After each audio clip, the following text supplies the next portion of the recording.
헤로드 왕 때 예수께서 유대 베들레헴에서 나심에 동방으로부터 박사들이 예루살렘에 이르러 말하되 유대인의 왕으로 나신 이가 어디 계시냐?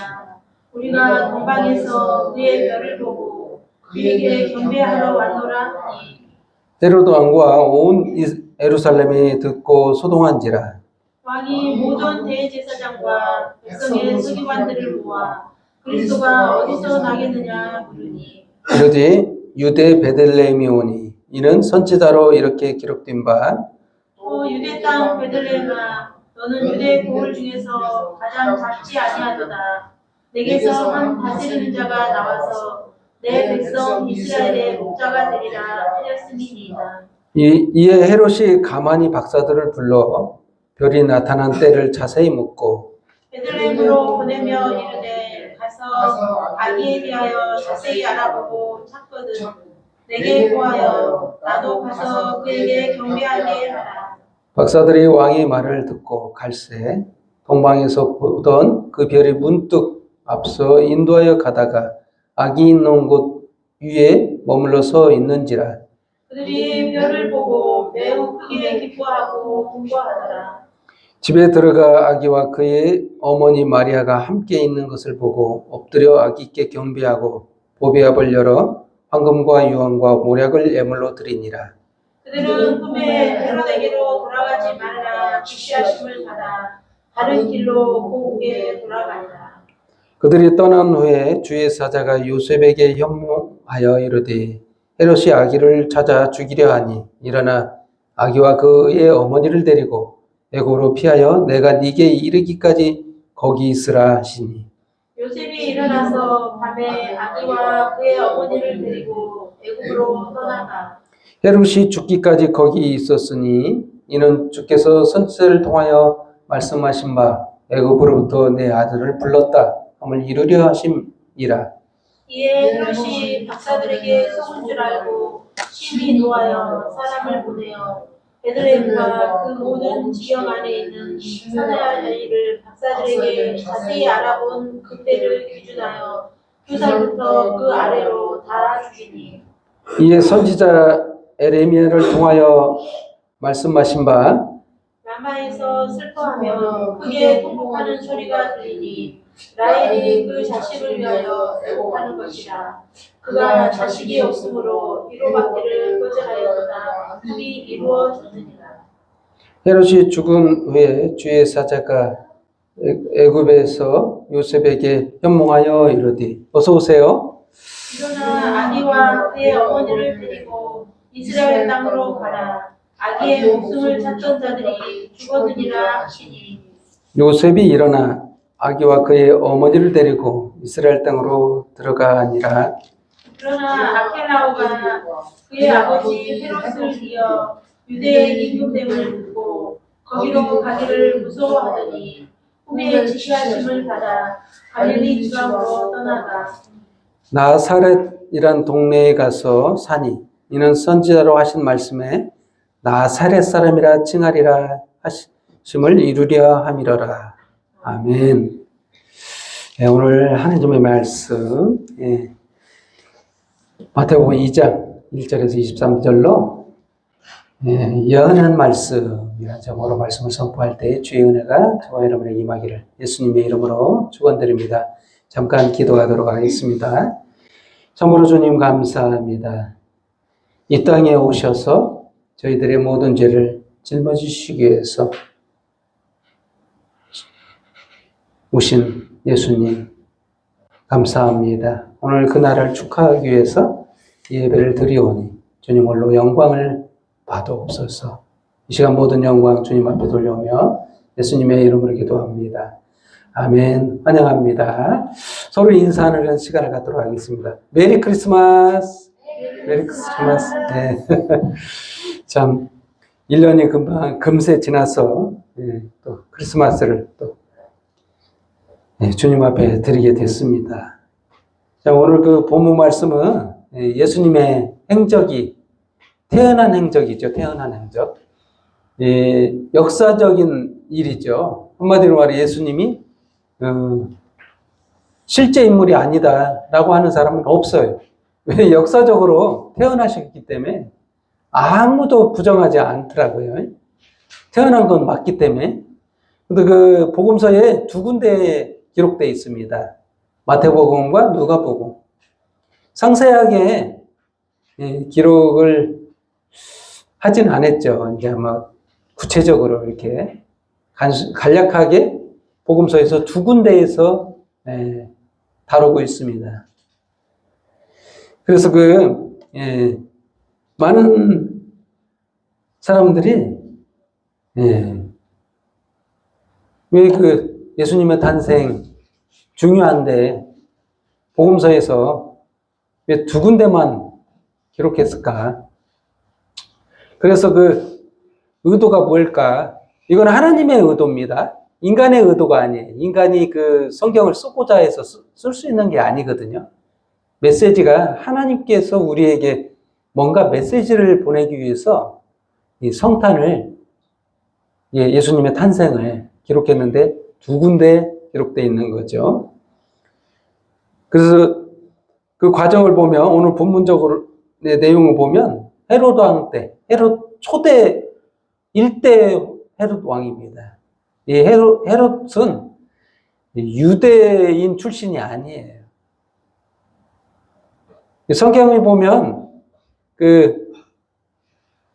이삭의 아들이 둘이 있죠. 아브라함의 아들이 이삭이고 이삭의 아들이 야곱과 에서입니다. 야곱은 이스라엘 백성의 조상이고 에서는 아람 그쪽이죠. 그래서 에서 민족이 따로 있죠. 따로 이렇게 형제 민족이라고 해가지고 따로 구분하고 있죠. 에서는. 그래서 에서 쪽 혈통을 탄 왕이 헤롯 왕입니다. 근데 그때 당시에면 식민지 상태예요. 유대 땅이 독립을 한 게 아니라 로마의 속국이에요. 그러다 보니까 왕을 세워서 통치하게 한 거죠. 근데 그게 헤롯 왕입니다. 초대 왕이죠. 그리고 또 헤롯 왕만 다스리게 하면 반란을 일으킬까봐 이 통치체를 총독을 또 보내요. 예수님이 공생애 기간에는 빌라도 총독이라고 있었죠. 이 총독을 보내서 견제하도록 그렇게 하는 통치 구조를 가지고 있었습니다. 그래서 헤롯 왕 때 예수님이 메시아가 탄생한다 보니까 긴장을 했어요. 그래서 왕궁에서 태어날 줄 알고 박사들이 동방멍에서 별을 연구하던 전체 연구하는 사람들이 이게 뭔 일이 있는가 생각하고 연구했더니 누군가 태어난다는 얘기를 하면서 왕궁에 찾아온 거예요. 왕이 어디서 태어나느냐? 동방에서 경배하러 왔다. 이러니까 이제 난리 나는 거죠. 원래는 헤롯 혈통으로 왕이 태어나야 맞는데 거기서 태어나는 게 아니라는 거죠. 알고 봤더니 베들레헴에서 태어난다. 성경에 예언돼 있다. 그래서 첫 번째 주제래요. 예언된 말씀대로 예수님이 오셨다는 얘기예요. 이게 즉흥적이 아니라는 거예요. 아무나 그냥 즉흥적으로 이렇게 인생이 탄생하는 것 같죠? 우리 인생도 마찬가지입니다. 우리 한 사람 한 사람도 계획적으로 태어났다는 거 아셔야 돼요. 아무도 우연하게 태어난 사람이 아무도 없다는 얘기. 근데 예수님은 더더욱 특히 예언된 말씀대로 오셨다. 구약 성경이죠. 지금 이 본문 말씀을 기록하기 전에는 신약 성경이라는 게 없었기 때문에 구약 성경에 있는 예언된 말씀대로 예수님이 오셨다는 얘기예요. 그래서 베들레헴에서 태어난다는 게 기록돼 있었다는 거죠. 이미 그것도 몇백 년 전에 최소 400년 이상 됐습니다. 예언이. 그래서 예수님이 그렇게 오랫동안 아무 얘기 없다가 갑자기 예언된 말씀대로 400년 후에 오셨다는 얘기예요. 예수님은 예언된 대로 오셨지 그냥 계획 없이 태어난 게 아니라는 거예요. 그 말은 태초로부터 우리의 창조, 또 우리의 구원, 우리를 구원하시기 위해서 예수님이 이 땅에 오실 것까지 전부 예정되어 있었다는 얘기입니다. 계획되어 있었다는 얘기. 한마디로 말해서 아무것도 정해진 대로 안 온 상황이 없다는 얘기예요.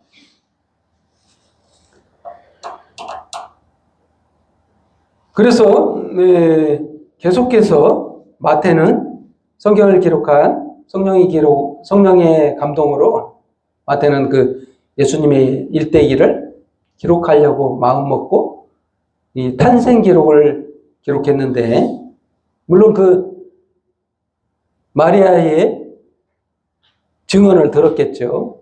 증언을 듣고 이러한 모든 사실들을 기록했습니다.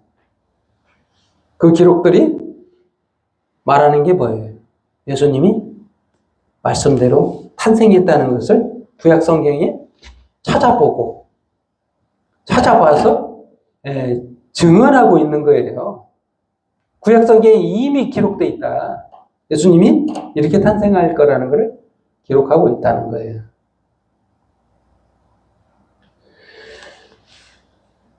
또 그 베들레헴에서 태어나는 거, 애굽에서 불렀다, 아들을 불렀다. 15절 말씀, 애굽으로부터 내 아들을 불렀다 함을 이루려 하심이니라. 모든 행적이요, 한마디로 호세아서에 기록되어 있는 말씀이죠. 전부 다 예언되어 있어요. 또한 그 라마에서 슬퍼하는 그 크게 통곡하는 소리가 들리리니 라헬의 그 자식을 위하여 애곡하는 것이라. 정말 이거는 더 오래됐습니다. 야곱의 아내, 두 번째 아내죠. 라헬은 두 번째 아내입니다. 두 번째 아내가 자식을 낳는데 야곱의 아들 중에 베냐민을 낳을 때 나타가 죽게 돼요. 그래서 자기의 죽음이 가까운 걸 보고 이런 예언을 한 겁니다. 성령의 감동으로. 근데 이 예언이 예수님의 예언이에요. 예수님을 두고 예수님의 일대기. 다 이걸 구약 성경이 말하는 게 뭘까요? 구약 성경은요, 예수님에 대한 얘기예요.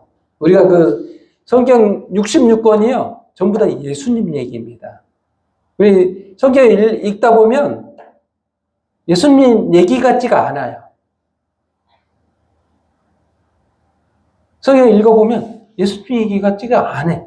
근데 예수님 얘기라는 거예요. 결론은.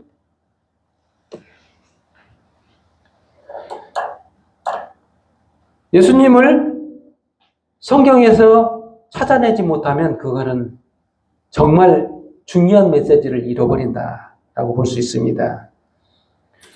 또한 그 예수님이 나사렛 사람이다 라게 불리게 될 것이라는 것이 23절, 나사렛이라는 동네에 가서 사니 이는 선지자로 하신 말씀에 나사렛 사람이라 칭하리라 하신 말씀을 이루려 하심이라. 정말로 이사야서 11장 1절에 기록된 말씀입니다. 전부 다 성경이 다 예수님 얘기라는 얘기예요. 결론적으로 말합니다. 왜 예수님 얘기일까요? 이렇게 반문하실 겁니다. 모든 성경 내용을 읽어보니 예수님 얘기 같지가 않은데 왜 예수님 얘기일까요? 예수님이 그 목적, 이 땅에 오시는 목적, 왜 오셨는가, 이 초점을 둬야 된다는 얘기예요. 예수님은요, 죽으러 왔어요. 죽으러 왔기 때문에 복음서가 4개인데요. 탄생 기록이, 태어난 기록이 2개밖에 안 돼. 좀 이상하지 않습니까? 근데 죽으심은요, 복음서에 4군데 다 기록했어요. 그것도 길어요, 또. 장황하게 기록했어요. 중요도가 뭐가 중요한지를 알겠죠? 이게 하나님의 의도, 하나님의 생각을 깨달아야 되는데, 탄생에 주목하지 마라. 죽으심에 주목하라. 그 성탄 예배 때 죽으심에 주목하라. 이런 말 하기가 안 맞는 것 같다. 이렇게 생각할 수가 있어요, 진짜. 그렇죠? 그렇지만 어쩔 수가 없습니다. 여러분, 그 심지어는요, 예수님의 그 성탄절이요, 예수님은 태어난 날이 아닙니다. 그거 아신가요? 아시는 분들은 좀 아실 거예요. 이 성탄절이 어떻게 생겨났냐면, 초대교회가요, 로마의 핍박을 엄청 받았습니다. 그러다가, 나라가요, 로마라는 나라가 4군데로 나눠졌어요. 그러다가 이탈리아를 다스리는 황제랑 유럽을 다스리는 황제랑 싸우게 됐는데, 유럽을 다스리는 황제가 천사의 환상을 이게 나타나서 메시지를 받은 거예요. 근데 이 모든 군대에 방패에 X하고 P자라는 마크를 하고 나가서 싸우면 전쟁에 승리할 거라는 그 음성을 들어요. 그리고 그렇게 하고 전쟁에 나가서 이겼어요. 근데 이게 물량적으로 전쟁을 해보면 숫자가 부족한데도 이겼어요. 그때부터 이게 어떤 황제냐? 콘스탄틴 황제인데, 그때 기독교가 그때부터 해방이 됐어요. 자유롭게 신앙생활 할 수 있도록 하면서, 이게 그 황제가 그러면서 성탄절을 정했는데, 자기가 믿는 태양절 축제 날을 예수님의 탄생기일로 정했어요. 그 이후로 이제 계속 그거를 예수님의 탄생일로 지키게 된 거예요. 지금은 알고 있으면서도 성탄절을 예수님의 탄생을 안 바꿔요. 이상하죠? 하나님은 모르셨을까요? 내 탄생기일이 중요해. 날짜 알려줄 테니 이 날이 내 탄생기일이야. 이럴 수 있는 분이에요.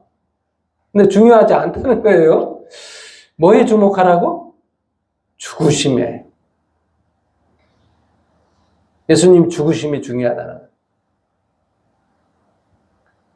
그러면 성경에 예수님의 탄생을 추정할 수 없느냐? 추정할 수 있어요. 성경에 다 나와 있어요. 어느 정도는. 어느 시기인가는 알 수 있는데, 왜 잘못됐다라고 지적할 수 있느냐?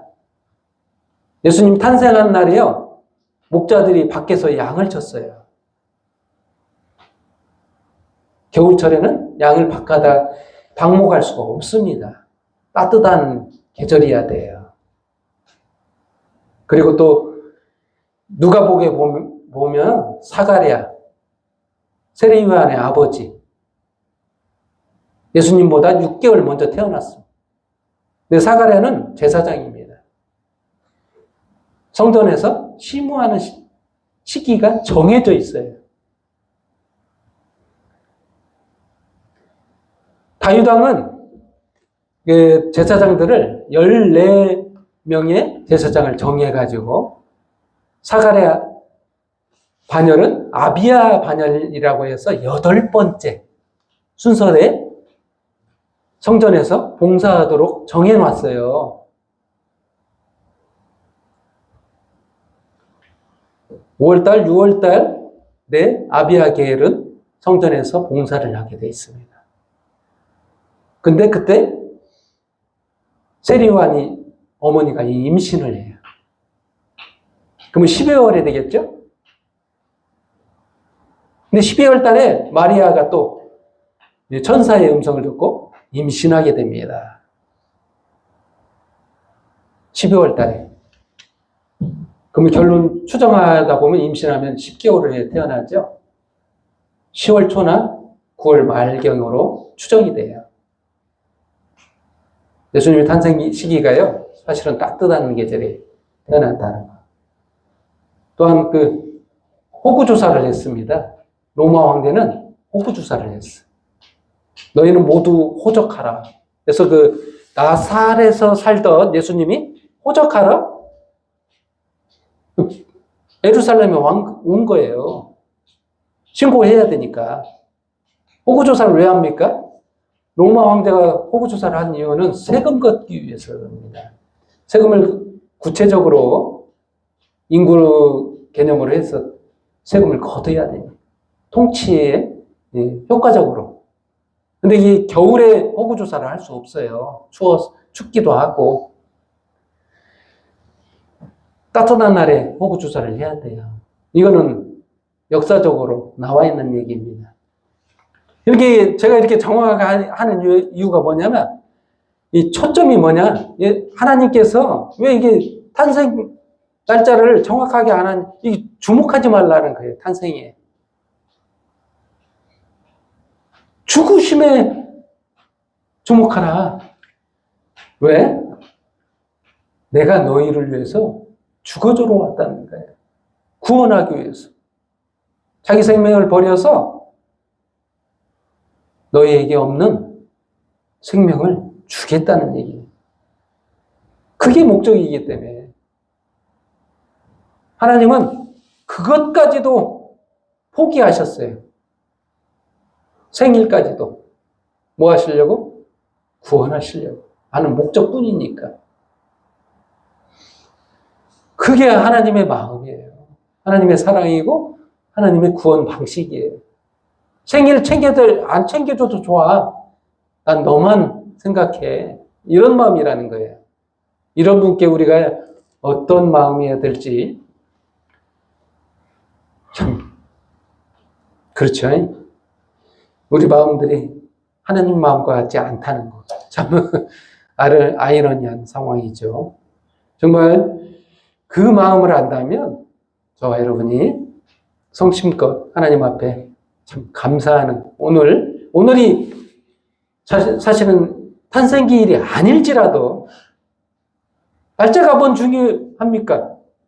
하나님께 우리 마음을 보여드리는 그런 날이 되기를 저와 여러분이 한 마음이 되기를 소원합니다. 기도하겠습니다. 참으로 주님 감사합니다. 저희들을 사랑하시고 저희들을 구원하시려고 이 땅에 예수님을 보내시고 한 가지 마음뿐으로 죽으려고 하시는 마음뿐, 달리 우리들에게 바라시는 게 없고 단지 구원하시려는 하나님의 생각을 오늘 깨달았습니다. 참으로 감사하고 너무나도 왕성하고 주님 앞에 모든 감사와 영광과 찬양을 돌려니 홀로 받아옵소서. 예수님의 이름으로 기도합니다. 아멘.